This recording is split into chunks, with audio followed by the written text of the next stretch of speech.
Kita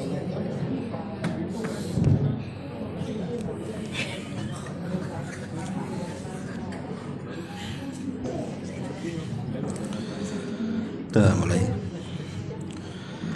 Bismillahirrahmanirrahim. Assalamualaikum warahmatullahi wabarakatuh.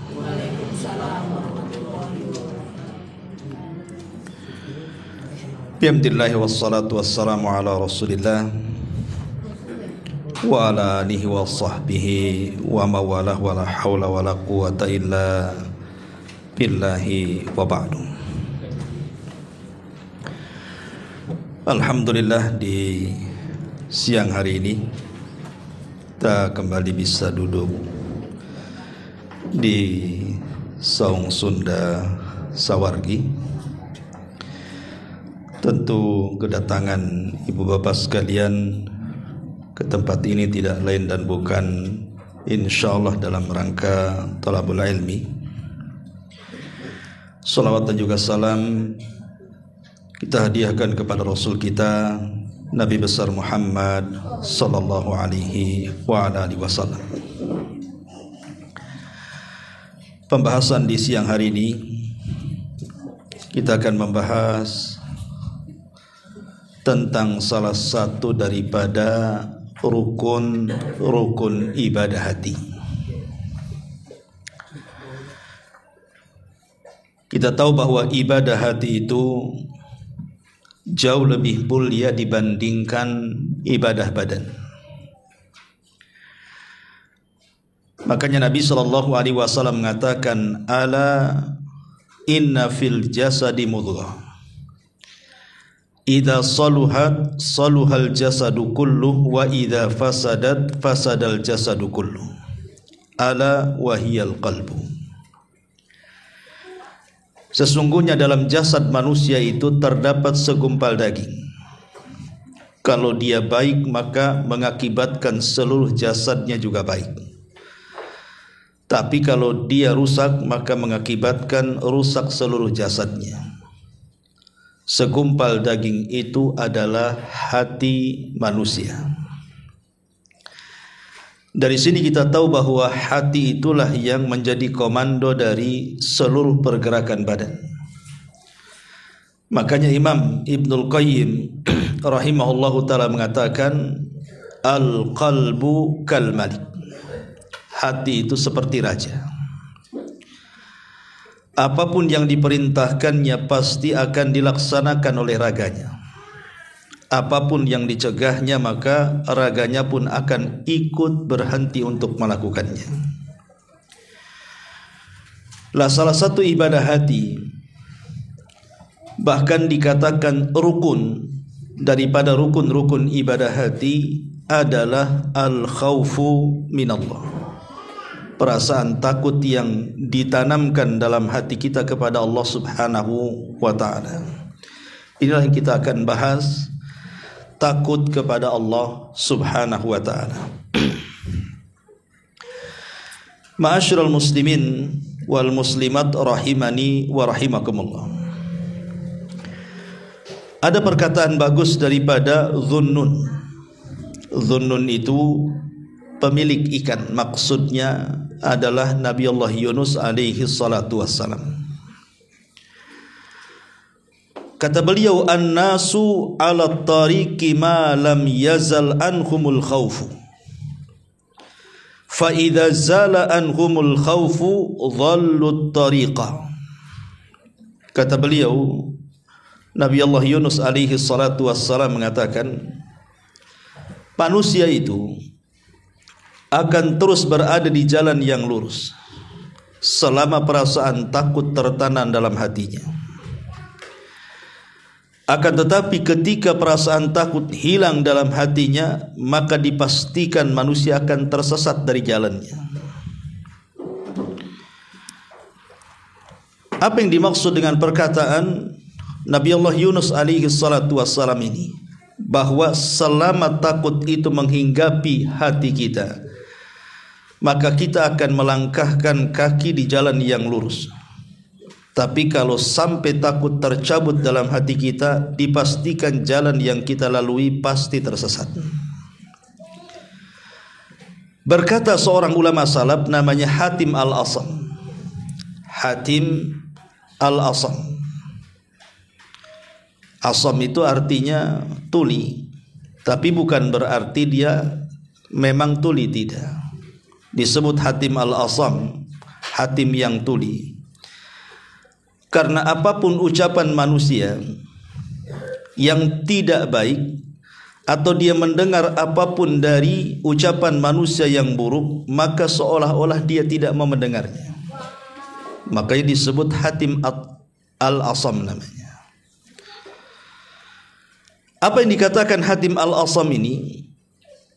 La taghtar bimakanin salihin fala makana aslah minal jannah walakiya fiha adamu malaki wala taghtar bikathratil ibadati fa inna iblisa ba'da tulil ibadati lakiya malaki wala taghtar bikathratil ilmi fa inna bal'am ibna ba'ura lakiya malaki wa kana ya'riful ismal a'zam wala taghtar biliqa'is salihin wa ru'yatihim fala syakhsa aslah minan nabi sallallahu alaihi wasallam wa lam yantafi biliqa'ihi a'da'uhul munafiqun. Kata beliau ketika memberikan catatan kepada perkataan Nabi Allah Yunus ibn Matta ini alaihi salam, dia mengatakan jangan merasa tertipu dengan tempat yang sangat indah, karena sesungguhnya tidak ada tempat yang paling indah melebihi sorga. Tetapi tempat seindah sorga menjadikan Nabi Allah Adam alaihi salatu wassalam terusir dari sorga. Kenapa? Karena tidak ada takut dalam hatinya. Ketika Allah subhanahu wa ta'ala mengatakan jangan dekati pohon ini, itu larangan. Tapi Nabi Adam alaihi salatu wassalam ketika itu kehilangan takutnya kepada Allah, akhirnya melanggar larangan. Apa yang terjadi? Maka Nabi Adam pun terlempar dari tempat yang indah. Kemana? Ke tempat yang paling buruk yang ada di dunia ini. Kemudian kata beliau, dan jangan tertipu dengan banyaknya ibadah, karena sesungguhnya iblis itu makhluk yang paling beribadah kepada Allah subhanahu wa ta'ala. Dia hidup dari kalangan jin dan hidup di alam para malaikat, dan setiap hari menghabiskan waktunya untuk ibadah. Tapi satu hari perasaan takut hilang dalam hatinya. Ketika Allah subhanahu wa ta'ala merintahkan iblis untuk sujud kepada Adam alaihi salam, karena perintah Allah, bukan sujud ibadah tapi sujud penghormatan, dia pun menolak dan berani kepada Allah subhanahu wa ta'ala menentang perintahnya. Bahkan dia mengeles dan mengatakan, saya lebih baik dibandingkan Adam, karena kau ciptakan saya dari api sementara kau ciptakan Adam dari tanah. Akhirnya makhluk yang ahli ibadah pun terlempar dari sorga, dikutuk sepanjang masa. Itu akibat rasa takut yang hilang. Kemudian kata Hatim Al-Asam, jangan pula kalian tertipu dengan banyaknya ilmu pengetahuan, karena sesungguhnya Bal'am ibn Ba'ura, seorang ahli ibadah dari kalangan Bani Israel yang sangat mengenal nama-nama Allah yang agung, harus mengalami kerugian dunia dan akhiratnya. Kenapa? Karena hilangnya perasaan takut. Ketika Nabi Musa alaihi salatu wassalam membawa Bani Israel dari Mesir menuju tanah perjanjian, kemudian singgah di sebuah bukit namanya Husban. Setelah bukit Husban ini ada kerajaan yang dihuni oleh Jababirah. Disitulah Bal'am hidup. Dan Bal'am ini sebenarnya orang yang sangat alim sekali. Setiap doa-doanya mustajab. Tetapi para pembesar kerajaan itu takut kalau Musa dan Bani Israel yang akan melintas ke negeri mereka akan menjajah mereka. Sehingga orang-orang pun datang kepada Bal'am ibn Ba'ura untuk mencelakakan Nabi Musa dengan doanya. Pada awalnya Bal'am tidak mau. Kenapa? Dia tahu siapa yang dihadapi, seorang Nabi. Tapi karena hilang rasa takutnya, dia pun terperdaya dengan harta dan kekayaan serta jabatan yang ditawarkan. Akhirnya dia pun melepas kealimannya, dia pun siap berdoa keburukan kepada Musa dan Bani Israel. Tapi lisannya kepeleset dan tidak sanggup mendoakan. Akhirnya dikutuk Allah menjadi orang yang paling rugi dunia dia dan akhirat dia. Di dunia tidak mendapatkan kebahagiaan dan di akhirat tidak masuk surga. Dia melepas ilmu pengetahuannya melawan nabinya karena hilangnya rasa takut dalam hatinya. Kemudian kata Hatim Al-Asam, dan jangan tertipu dengan perkawanan orang-orang saleh, karena sesungguhnya orang yang paling saleh itu adalah Nabi SAW. Tidak ada manusia yang lebih saleh melebihi Nabi SAW. Tapi lihat Ubay ibn Salul, Abdullah ibn Ubay ibn Salul, seorang tokoh munafik, dan teman-temannya. Secara lahiriah mereka adalah sahabat Nabi, karena mereka bersyahadat di hadapan Nabi, solat di belakang Nabi, berjihad bersama Nabi, infak kepada Nabi. Tetapi hatinya tidak memiliki perasaan takut. Dia mengkhianati Nabi SAW dengan hanya menampakkan keislaman dan menyembunyikan kekufuran. Makanya Allah turunkan ayat kepada Abdullah ibn Ubay ibn Salul, innal munafiqina fi darkil asfali minan nar. Sesungguhnya orang-orang munafik itu akan diletakkan di neraka yang paling dalam tingkatan neraka. Dari perkataan Hatim Al-Asam ini dan sebelumnya perkataan Yunus ibn Matta, di mana Nabi Allah Yunus mengatakan siapapun yang menanamkan ketakutan maka dia akan berjalan lurus. Tapi siapapun yang mencabut rasa takut pasti dia akan tersesat. Seperti tersesatnya Nabi Adam ketika memakan buah larangan, terlempar dari sorga. Seperti tersesatnya iblis yang harusnya dia menjadi ahli ibadah bersama para malaikat, akhirnya dikutuk sampai kiamat dibangkitkan. Seperti tersesatnya Bal'am ibn Ba'ura yang harusnya ilmunya bermanfaat justru malah berbalik kepada dirinya.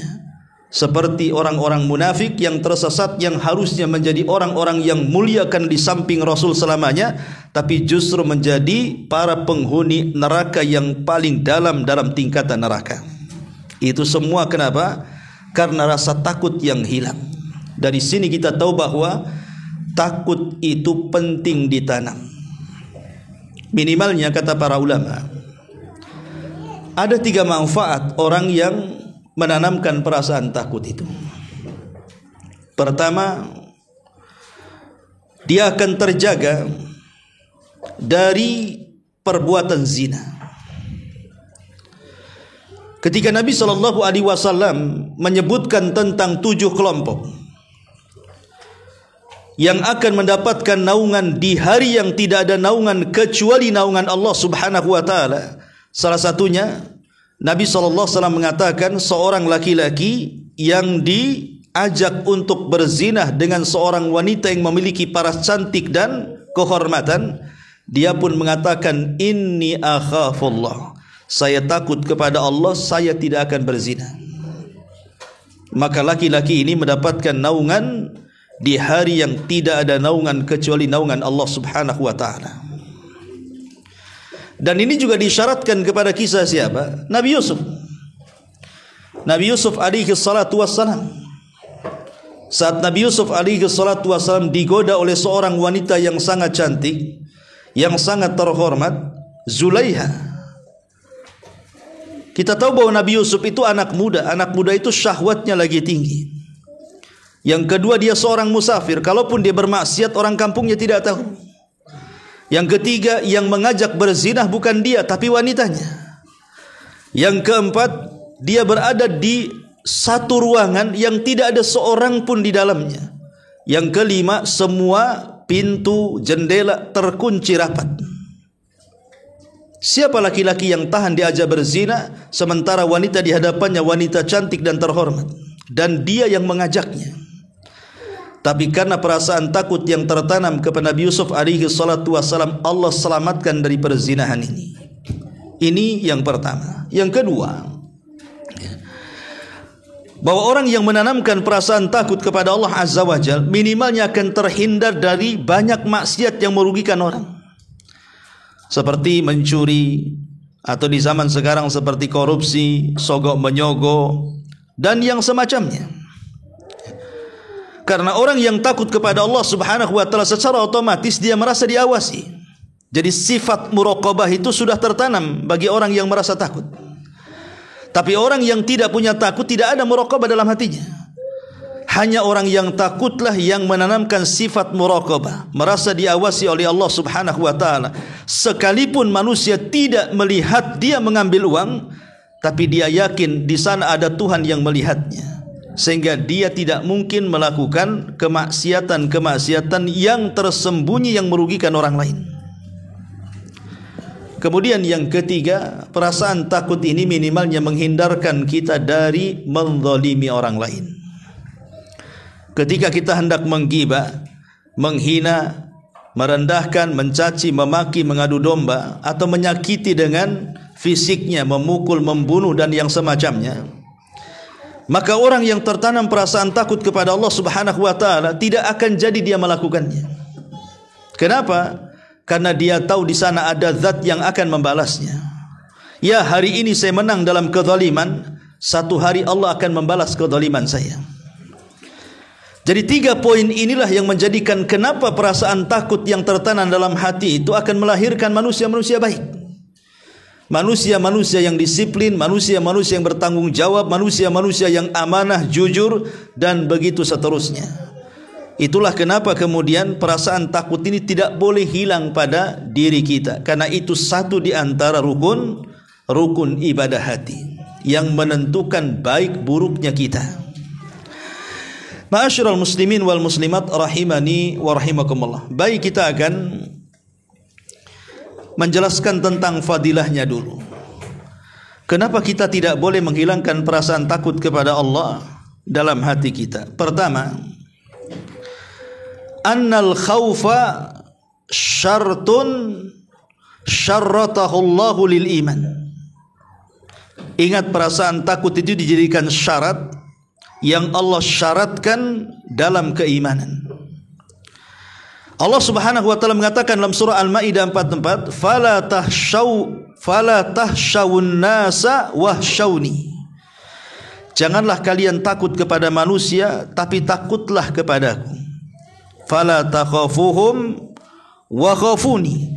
Janganlah kalian takut kepada mereka, tapi takutlah kepadaku. Dan dalam ayat yang lain, innahum kanu yusari'una fil khairat wa yad'unana raghaban wa rahaba. Sesungguhnya mereka para nabi bersegera untuk melakukan banyak kebaikan, dan mereka pun menyeru berdoa kepada kami dengan penuh harap dan rasa takut. Ulama mengatakan bahwa takut itu syarat di antara syarat keimanan, karena Allah gantungkan dalam satu ayat, fala takhafuhum wa khafuni in kuntum mu'minin. Janganlah takut kepada mereka, tapi takutlah kepadaku jika kalian memang orang-orang yang beriman. Lihat bagaimana Allah gantungkan perasaan takut dengan iman, seolah-olah selama masih ada takut berarti masih ada iman. Kalau hilang takutnya, hilang imannya. Karena tidak mungkin seseorang berzina, ketika dia berzina dia sempurna imannya. Tidak mungkin seorang pencuri saat dia mencuri dia sempurna imannya. Dipastikan imannya akan kurang. Kenapa? Karena ada yang hilang pada dadanya. Apa itu? Perasaan takut. Sebab kalau dia takut, tidak mungkin dia berzina, tidak mungkin dia mencuri. Artinya takut itu bisa menyempurnakan iman seseorang. Yang kedua, innal jannata ma'wal khaifin. Sesungguhnya sorga itu adalah tempat tinggal bagi orang-orang yang takut.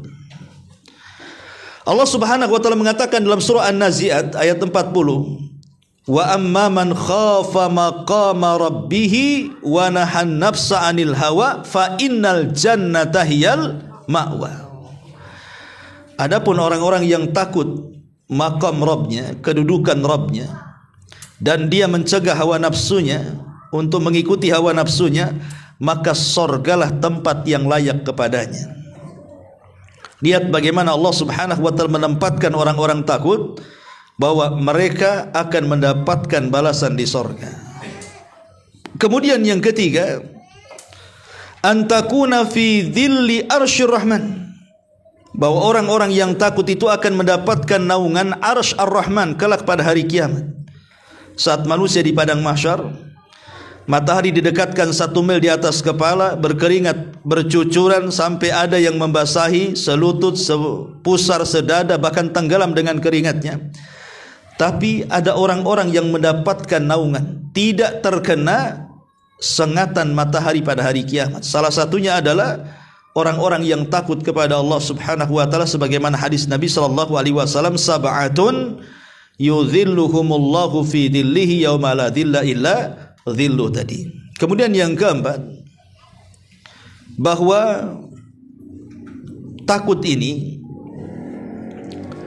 adalah al-aman min adzabillahi azza wajal. Perasaan takut yang ditanamkan di dunia, maka itu akan menjadi keamanan bagi kita dari azab Allah Subhanahu wa taala.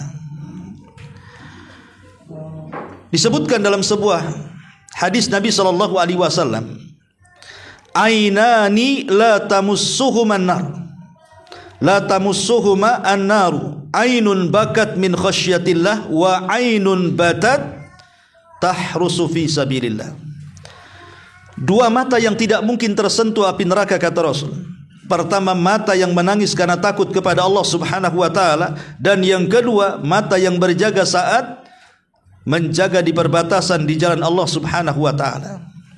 Lihat bagaimana Rasul mengatakan ainun bakat min khasyatillah, mata yang menangis karena takut kepada Allah Subhanahu wa taala, maka akan mendapatkan keamanan. Karena kata Nabi, tidak mungkin seseorang itu menggabungkan dua keamanan sekaligus atau dua takut sekaligus. Maksudnya aman di dunia, aman di akhirat, takut di dunia, takut di akhirat.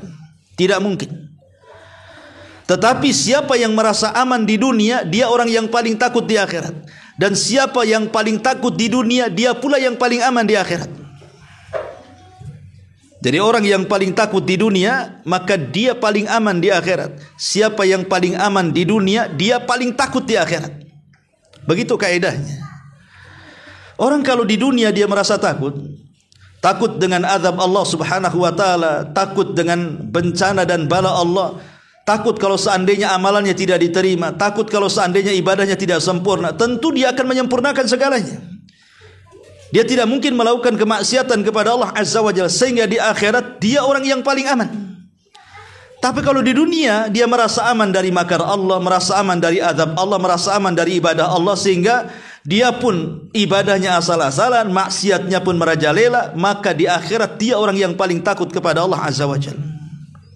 Itulah yang kemudian kenapa perasaan takut itu akan melahirkan keamanan dari azab Allah Subhanahu wa taala.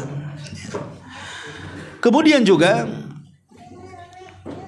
perasaan takut ini akan banyak membuahkan hasil memperbanyak amal saleh dan menjauhi kemaksiatan kepada Allah Subhanahu wa taala. Jadi akan membangkitkan ketaatan dan akan mudah menjauhkan dari kemaksiatan. Itu dipastikan. Kalau sudah takut tertanam, pasti akan rajin ibadah dan pasti akan meninggalkan kemaksiatan kepada Allah Subhanahu wa taala. Ma'asyiral muslimin wal muslimat rahimani wa rahimakumullah. Lalu takut yang seperti apa? Dan takut kepada apa? Yang dimaksud takut-takut yang tadi saya jelaskan, itu takut dari apa? Yang pertama, maksudnya adalah al-khawful mauti qabla taubati. Yang pertama, perasaan takut kematian sebelum bertobat. Seorang muslim harus takut dengan mati.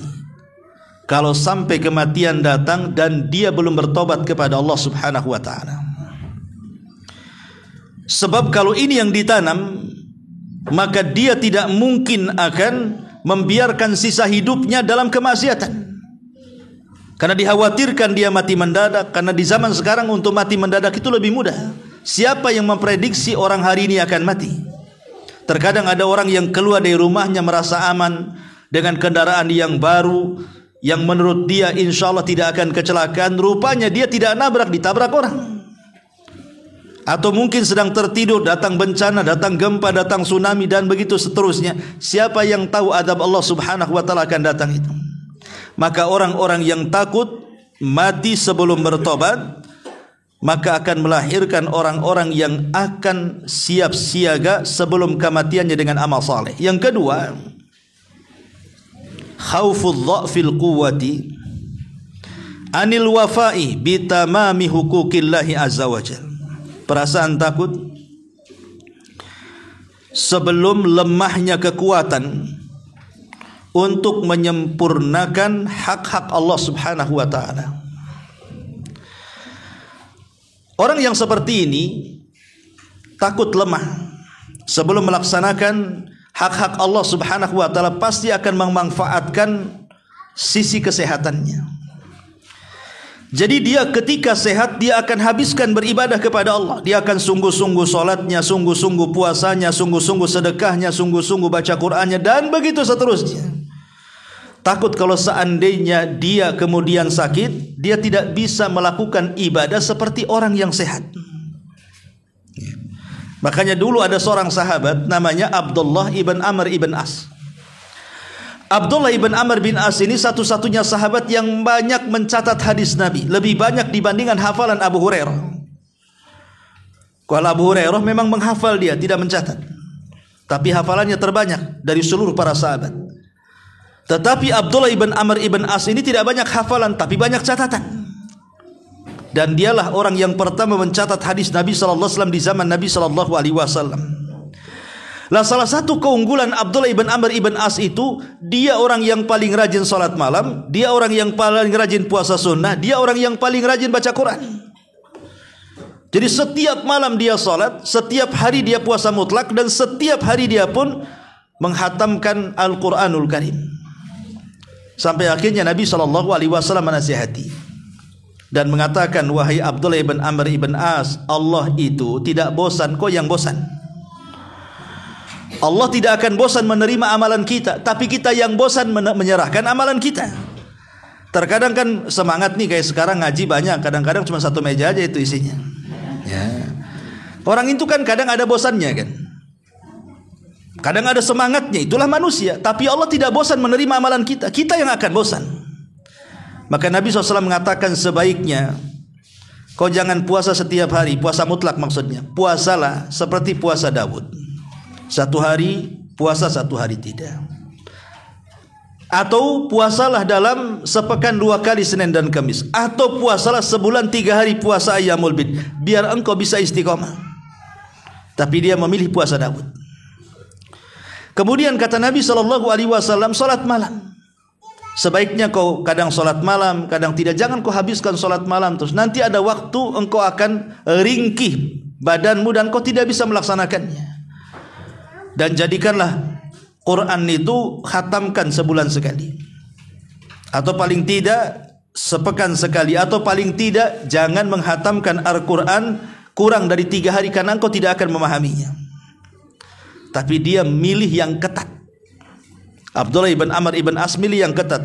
Dia sholat malam terus, dia puasa Daud terus, dia minimalnya 3 hari sekali menghatamkan Quran. Setelah waktu berjalan, dia pun sudah tua, sudah sepuh. Dia tidak sanggup lagi seperti waktu muda. Dia sudah tidak tahan salat lagi, sudah tidak tahan puasa lagi, sudah tidak tahan baca Quran lagi. Dengan ketat mulai melonggar. Dari situ dia menyesal. Kenapa aku dulu tidak menerima nasihat Nabi untuk mengambil yang ringan supaya saya bisa istiqomah sampai tua? Bukankah Nabi yang mengatakan, bahwa khairul a'mal adwamuha wa in qalla, sebaik-baik amal itu yang istiqomah walaupun sedikit, daripada berat kemudian rajinnya seminggu, liburnya sebulan. Ya. Kan kalau memborong ibadah itu, ibadah akan mengalahkan kita. Makanya Rasul mengatakan waman yushaddadin illa ghalaba. Siapapun yang memborong agama, pasti agama akan mengalahkannya. Coba saja ibu-ibu kalau seandainya 1 minggu digas, ya, sholat malamnya setiap malam, puasanya setiap hari, sedekahnya terus-terusan, kemudian semua ibadah diborong, sampai kapan sanggupnya? Mungkin seminggu ibadah, 3 minggu pray, kan begitu. Karena kelelahan. Makanya Rasul mengatakan kepada Abdullah ibn Amr ibn As itu, sebaik-baik amal itu yang istiqomah walaupun ringan, daripada berat tidak istiqomah.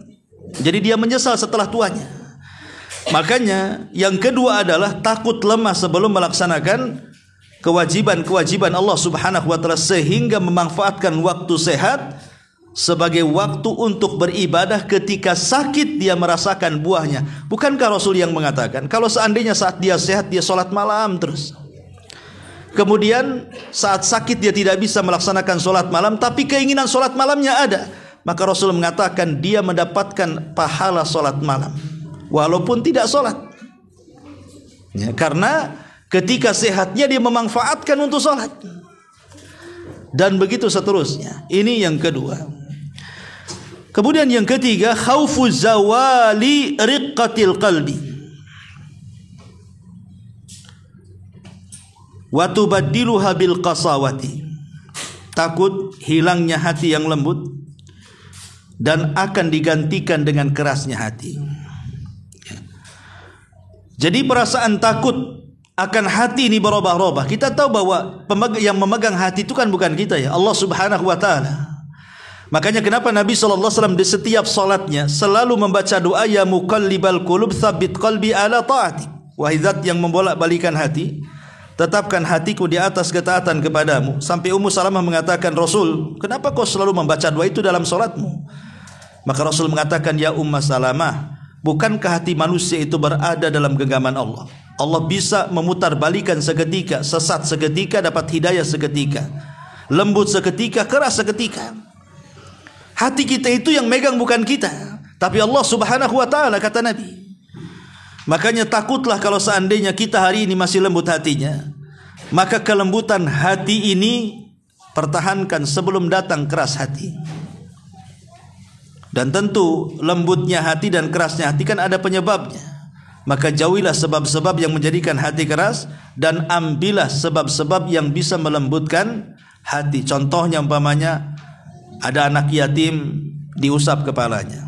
Bukankah Rasul yang mengatakan, wahai sahabatku, kalau engkau ingin melembutkan hati, usaplah kepala anak yatim, maka engkau akan mendapatkan pahala sebanyak rambut yang ada di kepalanya. Jadi kalau ada anak yatim, usap kepalanya. Kemudian renungkan bahwa anak ini tidak memiliki orang tua. Macam mana masa depannya? Sehingga lembutlah hati kita untuk menolongnya. Tetapi maksud anak yatim di sini la aitama ba'dal bulugh, tidak dinyatakan anak yatim kalau setelah balik. Ya. Kalau sudah balik saya pun anak yatim, sentuh saja kepala saya. Ya. Tapi jangan pakai sentuh saja, kasih amplop juga. Kalau anak-anak yatim disentuh kepala tak maulah, ya kan. Harus dikasih sayang, dikasih uang, dikasih pakaian, dikasih ini. Kan supaya kalau lihat kita ini ingin disentuh. Kalau datang main sentuh saja, takutlah dia nengok kita. Ya, jadi ini juga ambil sebab-sebab yang bisa melembutkan hati. Takut kalau seandainya satu hari hati kita keras, karena kerasnya hati itu bisa menutup hidayah. Kemudian yang keempat, khauful maili anil istiqamah. Hendaklah menanamkan perasaan takut, jangan sampai seseorang itu berpaling dari istiqamah. Betapa banyak orang-orang yang awalnya istiqamah akhirnya tersesat. Seperti yang tadi di muqaddimah saya jelaskan tentang kisah siapa? Bal'am ibn Ba'urah. Bal'am ibn Ba'urah ini orang istiqamah. Bayangkan dia menguasai nama-nama Allah yang agung. di mana kata Nabi SAW, siapapun yang berdoa kepada Allah dengan bertepatan nama-nama Allah yang agung yang dibacanya, dipastikan dia mustajab. Lah Bal'am ibn Ba'urah itu tidak pernah meleset doanya, karena dia menguasai nama-nama Allah yang agung yang diajarkan Musa kepadanya. Tetapi hanya karena harta dan dunia, dia pun hilang keistiqomahannya, sehingga Al-Quran membahasakan fansalakha minha. Insalah itu seperti ular yang mengganti baju, itu bahasa Arabnya. Jadi Bal'am itu seperti ular yang ganti baju, ditanggalkan baju keulamaannya, dipakaikan baju kehinaannya, ditanggalkan baju ibadahnya, kemudian dipakaikan baju kehinaannya. Na'udzubillah. Itu Bal'am ibn Ba'urah itu. Makanya kita harus takut, jangan-jangan kemudian kita sudah istiqomah, sudah hijrah ini akhirnya sesat kembali. Jadi supaya kita tetap istiqomah, tetap tanamkan perasaan takut. Jangan sampai kemudian awalnya saja semangat hijrah, akhirnya dia pula yang paling kencang lari dari hijrah. Ya. Kemudian yang kelima, ya, khauful istighal anillahi bighairillah. Tanamkan perasaan takut, jangan sampai seseorang itu disibukkan dari Allah kepada selain Allah subhanahu wa ta'ala. Disibukkan dengan dunia, disibukkan dengan keluarga, disibukkan dengan pekerjaannya, disibukkan dengan kenikmatan dan gelapnya dunia, dan begitu seterusnya, supaya kita tidak mudah tersesat dan tidak masuk dalam kegelapan. Kemudian khauful istidraj bi kathratin ni'ami. Takut dengan istidraj karena banyaknya nikmat. Jadi kalau seandainya kita ini sehat, nggak pernah sakit, padahal nggak pernah sholat, harus takut. Kenapa ini? Kenapa saya tak sholat tetapi kok harta saya banyak, bisnis saya lancar-lancar saja, nggak punya hutang, nggak pernah punya masalah, ya. Kenapa usia panjang, saya sudah usia 7 tahun padahal nggak sholat, nggak apa-apa, tapi kok diberikan usia panjang, diberikan kesehatan, tidak disentuh dengan penyakit. Jadi kalau sampai kemudian Allah subhanahu wa ta'ala berikan nikmat kepada kita, padahal kita tidak pernah melakukan ibadah, hendaklah takut, jangan-jangan ini istidraj. Ya, istidraj itu Allah berikan usia panjang, Allah berikan kekuatan, Allah berikan kesehatan, Allah berikan rizki melimpah, tapi di sisi lain dia orang yang paling maksiat kepada Allah azza wa jalla. Maka jangan sampai kemudian tertipu dengan kekayaan dan dengan gelapnya dunia, sementara dia di atas kemaksiatan kepada Allah azza wa jalla. Jangan sampai seperti itu. Makanya khauful istidraj, takutlah kepada istidraj. Kemudian yang selanjutnya khauful ightirari bi zuhrufatid dunya. Takut tertipu dengan indahnya kehidupan dunia. Karena berapa banyak orang-orang yang tadinya istiqomah kemudian berpaling gara-gara urusan dunia, kan. Lihat di Batam ini banyak orang yang murtad dari Islam hanya gara-gara faktor ekonomi, kan. Hanya gara-gara perkawinan, mungkin dapat suami orang Singapura, dapat suami orang Australia, orang Inggris, orang-orang bule sana, rela pindah agama hanya gara-gara faktor rumah tangga. Dapatkan rumah yang bagus, uang banyak, kendaraan mewah, tanah luas, kan gitu ya. Tapi dia menanggalkan agamanya, naudzubillah. Seolah-olah apa? Agama lebih rendah daripada dunia. Ini orang-orang yang tertipu seperti ini. Ya, jadi jangan sampai tertipu dengan dunia. Kemudian khauful khatmi lahu indal mauti bi khatimati su'i. Takut dengan akhir daripada kematian. Jangan-jangan kematian kita su'ul khatimah. Makanya para ulama kenapa sangat menganjurkan sebelum tidur itu supaya kita banyak melakukan doa dan zikir, minimalnya berwudu, ya. Supaya kalau seandainya Allah subhanahu wa ta'ala tidak bangunkan kita di pagi hari, maka kita mati dalam posisi husnul khatimah. Dan kalaupun masih diberikan nafas, kita dihidupkan dalam posisi baik kehidupannya. Karena ulama mengatakan sebenarnya seseorang yang tertidur dan tidak pernah bangkit kembali, apakah dia mati su'ul khatimah atau mati husnul khatimah, itu gampang sekali sebenarnya menilainya. Bagaimana caranya? Lihat amal sebelum tidurnya. Jadi kalau amal sebelum tidurnya, sebelum komanya, kalau di rumah sakit koma gitu ya, lihat amalannya sebelum komanya, sebelum tidurnya itu. Apakah memang dia komanya itu sebelum tidurnya, umpamanya dia sebelum koma dia sedang sholat, kemudian tiba-tiba pingsan, masuk rumah sakit, koma, kemudian tidak tertolong lagi, dia meninggal, insya Allah husnul khatimah. Kenapa? Karena sebelum komanya dia sedang sholat, ya. Sebelum komanya dia sedang sedekah, sebelum komanya dia sedang berpuasa, sebelum komanya dia sedang membaca Quran, dan begitu seterusnya. Tapi kalau sebelum komanya dia sedang dugem, ya, sedang main biliar, sedang mabuk, sedang berzina, kemudian dia tumbang, kemudian sakit, kemudian masuk rumah sakit, kemudian koma, kemudian mati, su'ul khatimah itu. Jadi lihat sebelum tidur dan komanya itu menentukan setelahnya. Ya. Jadi ini juga yang harus dipahami, khauful khatmi lahu indal mauti bi khatimati su'i. Kemudian juga al khaufu min sakaratil mauti wa syiddati. Hendaklah kita menanamkan perasaan takut saat sakaratul maut dan kengeriannya, karena setiap manusia pasti akan mengalami sakaratul maut dan akan mengalami rasa sakit dalam sakaratnya. Kemudian al khaufu min adzabil qabri, takut dengan azab kubur. Kemudian al khaufu min su'ali munkar wan nakir, takut kepada persoalan ataupun soalan daripada malaikat munkar dan nakir. Al khaufu min haulil matla, termasuk juga menanamkan perasaan takut di hari kiamat, hari yang sangat menakutkan semua manusia. Kemudian juga min haibatil mauqif baina yadayillah, tanamkan perasaan takut kalau seandainya kita kelak dihadapkan di hadapan Allah Subhanahu wa taala, kira-kira apa yang harus kita katakan di hadapan Allah Subhanahu wa taala. Kemudian juga takut minas sirati wa hiddati, takut bagaimana nanti kalau kita menyeberangi titian, bisakah kita menyeberanginya atau tidak. Terutama juga yang harus tanamkanlah al khaufu minan nar, takut dari api neraka.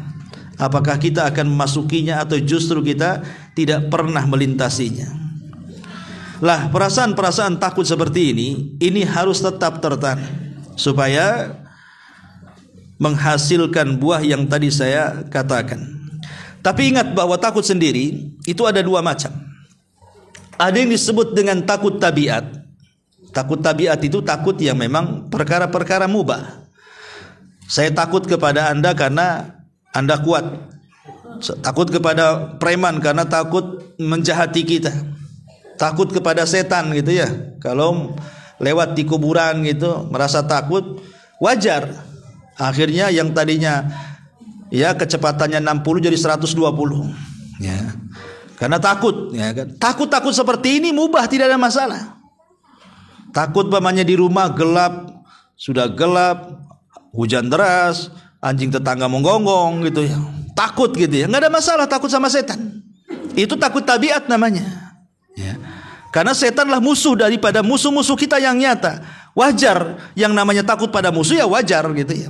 Tapi yang tidak wajar itu adalah kalau perasaan takut ini kemudian kita melakukan hal-hal yang menjerus kepada yang diharamkan atau sampai kepada taraf kesyirikan, itu yang tidak boleh.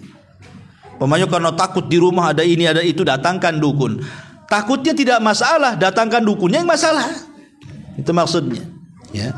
Jadi ini takut tabiat, takut sama sama macan, sama ular, sama binatang-binatang buas, itu wajar, itu namanya takut tabiat. Tapi di sana ada yang disebut dengan khaufus sir namanya. Takut yang tersembunyi. Ini yang bahaya, yang terkadang bisa menjerumuskan kita kepada yang diharamkan, bahkan sampai ke tingkat kesyirikan. Umpamanya kita melintasi pohon yang sangat angker. Kalau zaman jahiliyah dahulu, kalau mereka melintasi pohon yang mereka anggap angker, mereka akan berdiri sesaat, kemudian akan meminta izin lewat. Ya, dan mengatakan, wahai penghuni pohon, wahai penghuni lembah, wahai penghuni ini, penghuni itu, jangan ganggu ya, saya mau lewat. Ya. Makanya kemudian ada tradisi seperti ini oleh Nabi dibatalkan. Kata Nabi SAW, "Idza nazala manzilan falyaqul a'udzu bikalimatillahi tammati min syarri ma khalaq." Apabila engkau singgah di sebuah tempat, entah pohon, entah mungkin lembah, entah gunung, entah apa, entah kawah gitu ya, yang kalau kita lewat takut, Kata Nabi SAW, katakan a'udzu bikalimatillahi tammati min syarri ma khalaq. Maka sampai dia pindah dari tempat itu tidak ada yang memudaratkan dia sedikit pun. Rasul ubah tradisinya. Ya. Harusnya seperti itu yang kita lakukan. Kalau kita lewat di satu tempat, entah kuburan, entah tempat sepi, entah tempat gelap, entah gedung yang sudah hancur atau rumah yang tidak pernah ditempati, atau mungkin rumah-rumah tua, kemudian kita lewat di situ, sebenarnya ajaran Rasul sudah lengkap, cukup dibaca a'udzu bikalimatillahi tammati min syarri ma khalaq, selesai sebenarnya. Nah, tapi masih ada juga sampai zaman sekarang yang main permisi-permisi kan. Permisi mbah katanya, permisi penunggu ini penunggu itu, kalau naik motor diklakson tut gitu ya. Padahal nggak perlu juga kan gitu. Islam sudah mengganti dengan yang lebih baik.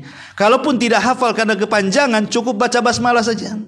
Bukankah Rasul yang mengatakan, kalau seandainya ada perasaan takut kepada sesuatu, pertama kata Rasul, baca basmalah, yang kedua jangan pedulikan. Jadi baca basmalah dan jangan pedulikan. Pokoknya ibu-ibu nih lagi di rumah mau kencing, tahu-tahu padam pula listrik, tak ada lilin, HP pula lobet kan ya. Akhirnya meraba-raba ke kamar mandi, ketakutan. Di dapur nih rasa-rasanya ada apa-apa, padahal nggak ada apa-apa sebenarnya kan. Karena biasanya jin itu akan menggunakan bermacam-macam media untuk menakuti kita. Terkadang dia masuk ke bayangan, nampak ada bayangan padahal gorden kena angin ya. Kemudian masuk ke suara gitu ya, padahal kucing kena kaleng kongguan atau apalah. Pokoknya mereka akan berusaha untuk menakut-nakuti kita lewat suara, lewat bayangan, lewat angin, lewat apa. Memang itu tugas mereka, menakut-nakuti kita. Tapi Nabi mengatakan, kalau memang takut, kata Nabi, baca basmalah dan jangan kau pedulikan. Kul bismillah wala tubali, kata Rasul. Ucapkan bismillah, jangan pedulikan. Jangan pedulikan. Jadi kalau ke dapur takut ibu ya, baca bismillah saja, ambil minum, cepat, jangan pedulikan, masuk. Jangan kemudian diintip. Itu namanya mempedulikan tuh. Ada apa ini suara ini? Ada apa ini? Ada apa ini? Apalagi sampai ngomong, hei siapa di luar, saya di dalam. Nah ini kan, ini namanya mempedulikan. Nggak usah dipedulikan, makin takut itu nanti. Yang tadinya takutnya sedikit jadi takut banyak tuh. Kok makin keras nih suaranya? Ya, makin menggigil jadinya. Jadi hal-hal yang seperti ini perasaan takut sir namanya, tidak boleh. Ya, perasaan takut sir tidak boleh seperti ini, karena ini bisa masuk kepada perangkap setan, bisa masuk kepada kesyirikan. Maka ada takut tabiat, ada takut sir, dan yang terakhir tentu takut ibadah yang kita sudah dijelaskan tadi dari awal sampai akhir. Itulah yang kita bahas di siang hari ini. Wallahu alam, sampai di sini. Mudah-mudahan ada manfaatnya. Sebelum saya tutup, kalau ada yang bertanya silakan.